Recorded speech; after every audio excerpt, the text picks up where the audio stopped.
السلام عليكم ورحمة الله وبركاته. معكم الشاعر أبو خليفة محمد عبد الله المسمري.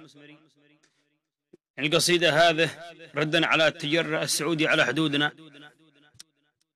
نرحب فيهم ونقول يا مرحبا يلي تجرع الحدود،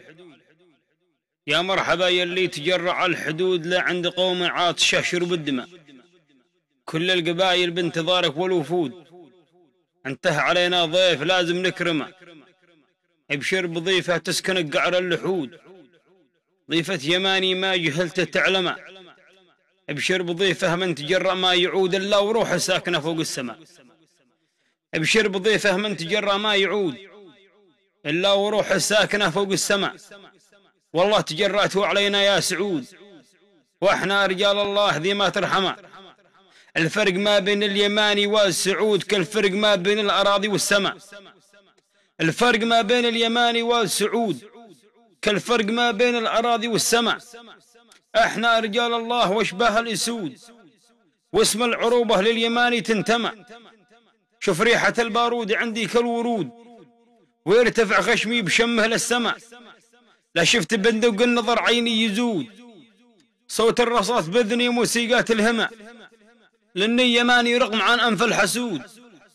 تاريخنا من قبل ما تتأقلم، يشهد لنا الركن اليماني ذي يعود، لأهل اليمن إن ما علمته فعلما، فينا صغير القوم فارس لو ينود، ظهر الفرس ما طاح من ظهر النمى، فينا شباب ما لو تسمع أصوات الرعود، فينا شباب تسمع أصوات الرعود، في الحرب كل يلتحق نحو الحمى، فينا رجال شناب ما تعرف ركود، لا صوب سلاحه يعجز من رمى، حيا بداع الموت لا جنب الحدود، والله تعطشنا شربات الدماء، هذا اليمن معروف من أصل الجدود، تاريخ حمير كل تاريخ رقمه، مهما اختلفنا بين سنه أو زيود،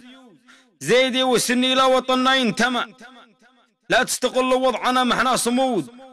لا بالدماء تدفع ثمن يا مجرمة، لا تشعلون الحرب تحسبها برود، أقسم برب الكون ما بتسلمه، الحرب ما هو لعب يا شلة الثمود،